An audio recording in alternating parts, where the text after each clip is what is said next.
नमस्कार. मी दिनेश कांजी. आपण बघताय न्यूज डंका. आसामचे मुख्यमंत्री हिमंता बिस्वा शर्मा यांनी शनिवारी एक पत्रकार परिषद घेतली आणि या पत्रकार परिषदेमध्ये त्यांनी काँग्रेस नेते गौरव गोगोई यांच्या संदर्भात एसआयटीचा एक अहवाल उघड केला. गेल्या वर्षी गौरव गोगोई यांच्यावर हिमंता बिस्वा शर्मा यांनी पाकिस्तान कनेक्शनचे आरोप केले होते आणि त्याच्यानंतर एसआयटीच्या स्थापनेची घोषणा केली होती. या अहवालामध्ये जे काही समोर आलं ती माहिती त्यांनी पत्रकार परिषदेच्या माध्यमातून देशासमोर ठेवलेली आहे. माहिती अत्यंत गंभीर स्वरूपाची आहे, परंतु एकूणच हिमंता बिस्वा शर्मा यांनी जे आरोप केलेले आहेत ते आरोप जर तुम्ही ऐकले तर तुमच्या लक्षात येईल की हे आरोप फक्त गौरव गोगोई यांच्यापर्यंत मर्यादित नाही आहेत.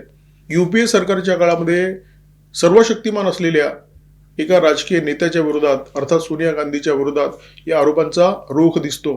2013 मध्ये अटारी वाघा बॉर्डरमधून गौरव गोगोई पाकिस्तानमध्ये दाखल झाले आणि तिथे आयबीचे काही संवेदनशील अहवाल त्यांनी पाकिस्तानला बहाल केले, अशा प्रकारचा हिमंता बिस्वा शर्मा यांचा आरोप आहे.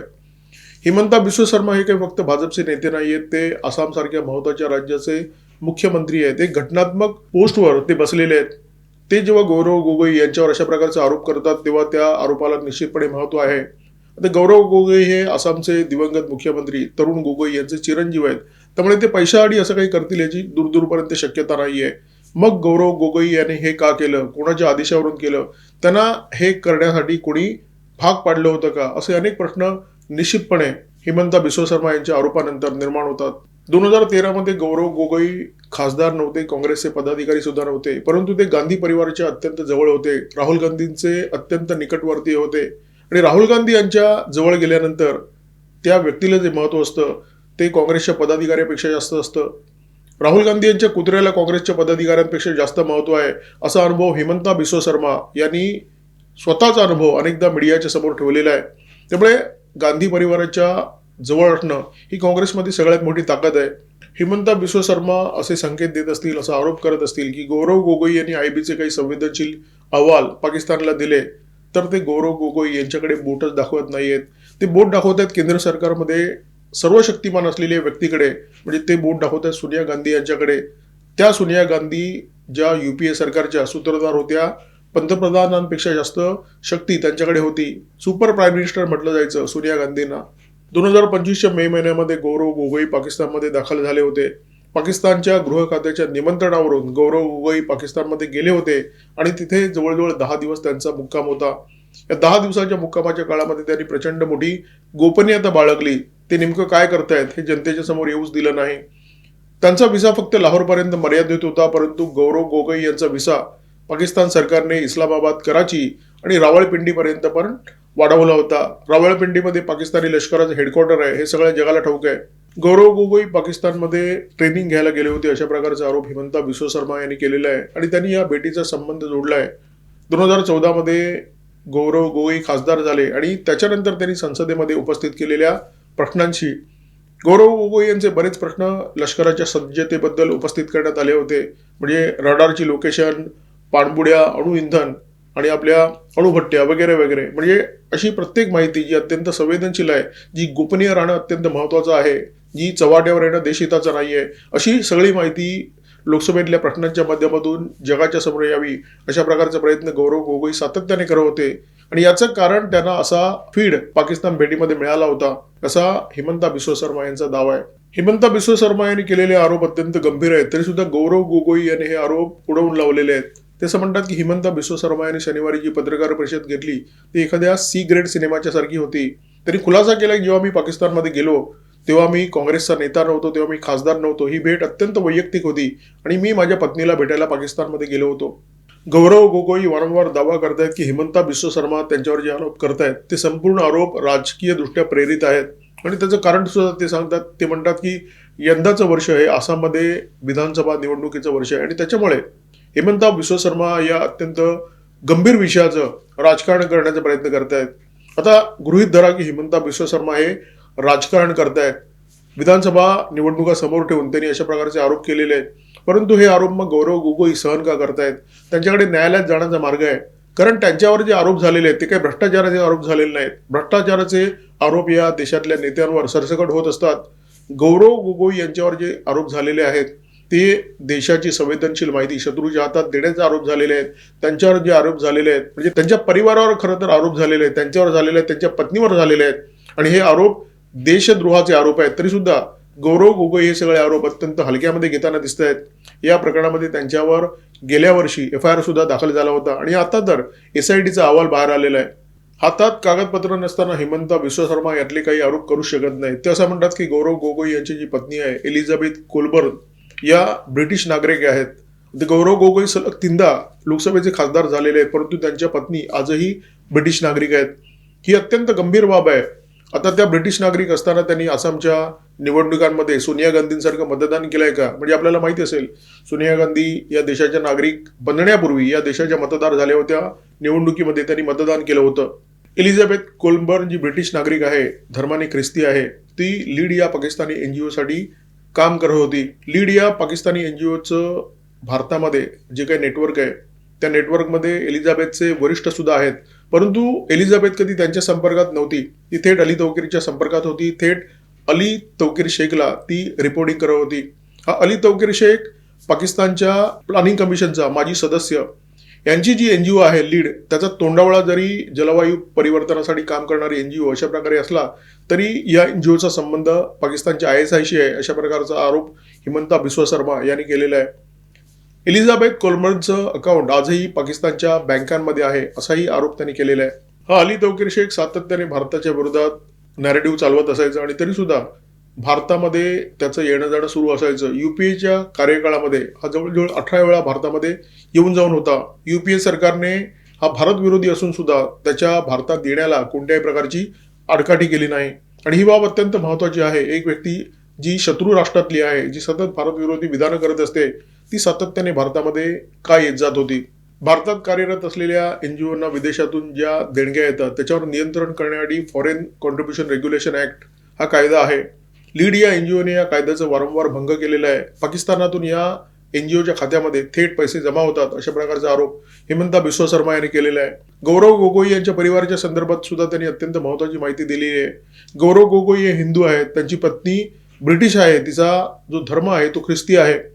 आता बाप जेव्हा हिंदू असतो तेव्हा त्याच्या मुलांना बापाचा धर्मच लावता येतो, परंतु गौरव गोगोई यांची जी 2 मुलं आहेत त्यांची सरकारी कागदपत्रामध्ये दिलेली जी माहिती आहे ती वेगळी आहे. गौरव गोगोई यांचा मुलगा 10 वर्षाचा आहे आणि त्यांनी सरकारी कागदपत्रामध्ये जी दिलेली माहिती आहे म्हणजे त्याच्या पालकांनी दिलेली जी माहिती आहे ती धर्माच्या कॉलममध्ये त्यांनी न्यूट्रल असं लिहिलेलं आहे आणि मुलीच्या धर्माच्या कॉलममध्ये ख्रिस्ती अशा प्रकारचा उल्लेख आहे. आता हा प्रश्न निर्माण होतोच की जर गौरव गोगोई हिंदू आहेत तर त्यांची मुलं ख्रिस्ती कशी? बरं, गोगोई यांची जी 2 मुलं आहेत ती भारतीय सुद्धा नाही आहेत, त्यांनी सुद्धा ब्रिटिश नागरिकत्व स्वीकारलेलं आहे आणि हीच बाब सगळ्यात मोठी संशय निर्माण करणारी बाब आहे. एक नेता जो स्वतःला हिंदू म्हणवतो त्याची 2 मुलं भारतीय सुद्धा नाही आहेत आणि त्याच्या धर्माची सुद्धा नाही आहेत. एवढ्या लहान वयामध्ये त्यांचं जर धर्म परिवर्तन झालं असेल तर ते धर्म परिवर्तन कोणाच्या इच्छेमुळे झालं? गौरव गोगोई ही त्यांची पत्नी एलिझाबेथ कोलबर्न यांच्या इच्छेमुळे. गौरव गोगोई स्वतःला हिंदू म्हणवतात, ते तरी खरेखुरे हिंदू आहेत का? गेली 2.5-3 दशकं या देशामध्ये काँग्रेस पक्षाचे नेतृत्व सोनिया गांधी करत आहेत आणि त्यांच्या कार्यकाळामध्ये त्यांच्या आजूबाजूला त्यांच्या मर्जीतल्या नेत्यांचा गोतावळा निर्माण झाला.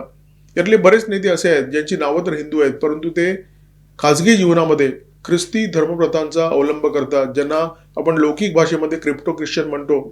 गौरव गोगोई हे त्यातलेच एक नेते आहेत का ज्यांचं नाव तर हिंदू आहे, जे स्वतःला हिंदू म्हणून जाहीर करतात, हिंदू म्हणून समाजामध्ये मिरवत असतात, परंतु प्रत्यक्षात त्यांचा धर्म काय आहे या विषयावर आता प्रश्नचिन्ह निर्माण झालेलं आहे. इथे एक गोष्ट नमूद केली पाहिजे की या देशामध्ये कोणत्याही धर्माचा अवलंब करणं हे काही पाप नाहीये. घटनेने सगळ्यांना समान अधिकार दिलेले आहेत, समान स्थान दिलेलं आहे. कोणीही मोठा नाहीये, कोणीही छोटा नाहीये. परंतु तुम्ही एखाद्या धर्माचे आहात आणि तो धर्म तुम्ही सार्वजनिकरित्या लपवता. जसं राहुल गांधी सगळ्यांना सांगत असतात की मी दत्तात्रय गोत्रधारी हिंदू आहे, परंतु त्यांची आई मात्र ख्रिस्ती आहे. राहुल गांधी यांचा खरा धर्म कोणालाच माहिती नाहीये. तुम्ही कोणत्या धर्माचे आहात ही समस्या नाहीये. तुम्ही ज्या धर्माचे आहात तो धर्म सार्वजनिकपणे सांगू शकता का, सांगता का, हा महत्वाचा सवाल आहे.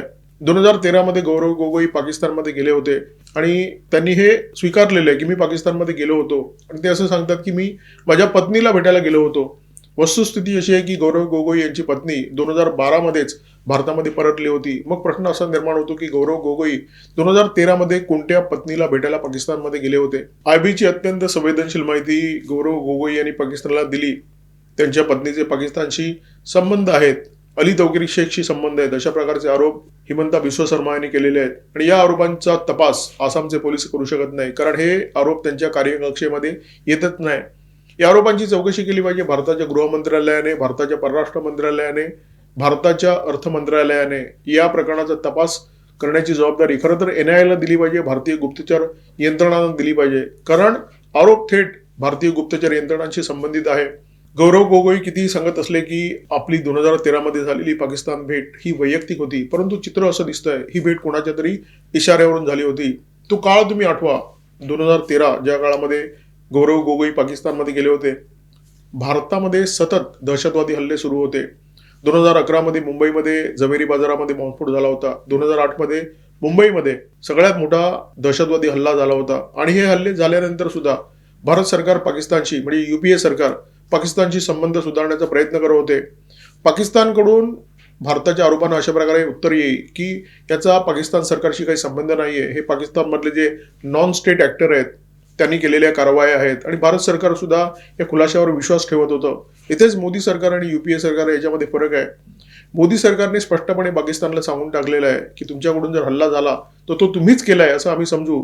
आम्ही नॉन स्टेट ऍक्टर आणि स्टेट ऍक्टर याच्यातला फरक ओळखत नाही. जर पाकिस्तानकडून कोणत्याही प्रकारचा हल्ला झाला, दहशतवाद्याने केला किंवा पाकिस्तानच्या लष्कराने केला, तर तो पाकिस्ताननेच केला असं आम्ही समजू आणि कारवाई करू. त्यामुळे शब्दांच्या खेळामध्ये मोदी सरकार गुंतलं नाही. UPA सरकारची जी विचार करण्याची पद्धत होती ती अत्यंत भयंकर होती आणि अत्यंत देशविघातक होती.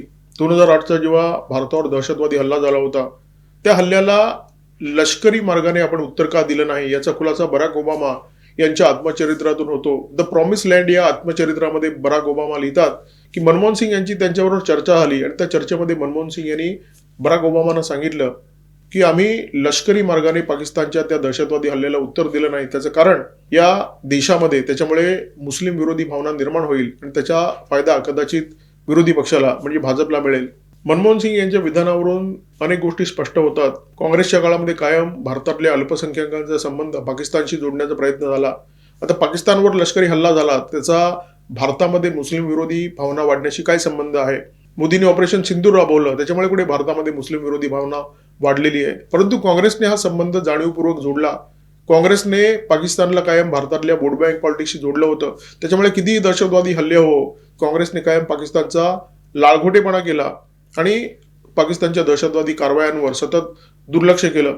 काँग्रेसचे अनेक नेते ज्याच्यामध्ये मणिशंकर अय्यर आहेत, ते पाकिस्तानबद्दल सतत प्रेम व्यक्त करणारी विधानं करायचे. म्हणजे भारतावर दहशतवादी हल्ले झाले तरी चालतील, इथे बॉम्बस्फोट झाले तरी चालतील, परंतु मणिशंकर अय्यर यांच्या तोंडातून पाकिस्तानबद्दल नेहमी प्रेमाचे उद्गार आपण ऐकले असतील. हा सुद्धा वोट बँक पॉलिटिक्सचा भाग होता. गौरव गोगोई 2013 मध्ये पाकिस्तानमध्ये गेले. 2014 मध्ये भारतामध्ये सार्वत्रिक निवडणुका होत्या. या दोन्ही गोष्टींचा परस्पर काही संबंध आहे का याचा विचार करण्याची गरज आता निर्माण झालेली आहे. सध्या एप्स्टीन फाईलचा खूप बवाल सुरू आहे. या एप्स्टीन फाईलमध्ये सोनिया गांधी यांचं कर्तृत्व सुद्धा समोर आलेलं आहे. 2014च्या लोकसभा निवडणुकीच्या आधी सोनिया गांधी जेफ्री एप्स्टीनच्या संपर्कात होत्या, निवडणूक जिंकण्याचे धडे घेत होत्या. याच्यातून एक गोष्ट स्पष्ट आहे की काँग्रेसला जवळजवळ खात्री झाली होती की 2014ची निवडणूक आपण हरतोय आणि त्याच्यामुळे काँग्रेस आपल्या सगळ्या आंतरराष्ट्रीय संपर्कांचा वापर करत होती. गौरव गोगोई यांची 2013 मध्ये जी पाकिस्तान भेट झाली ती याच प्रयत्नांचा भाग होती का याचा शोध घेण्याची गरज निर्माण झालेली आहे. तुम्ही विचार करू शकता, गौरव गोगोई हे 2013 पर्यंत खासदार नव्हते. 2014च्या निवडणुकीमध्ये ते खासदार म्हणून पहिल्यांदा लोकसभेत गेले आणि लोकसभेत गेल्या गेल्या त्यांना देण्यात आलं काँग्रेसचं उपनेतेपद. पण किती महत्वाच्या पदावर गौरव गोगोई यांना नेऊन बसवण्यात आलं, ते सुद्धा पहिल्या टर्मचे खासदार असताना, नौखे खासदार असताना.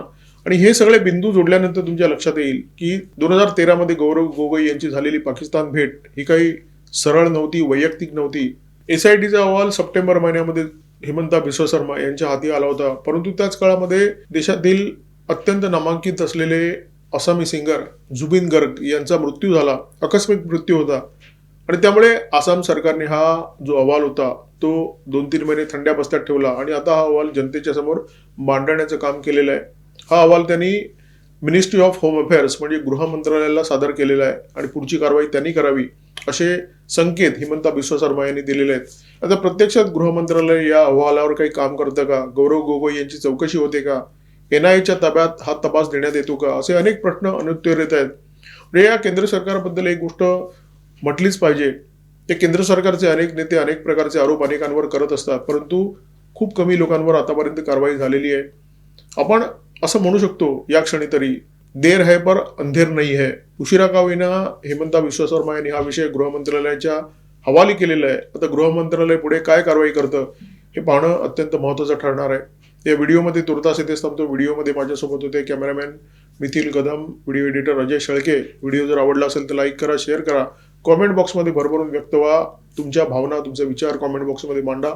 सबस्क्राईब करा न्यूज डंका आणि बेल आयकॉन दाबायला विसरू नका. नमस्कार, धन्यवाद.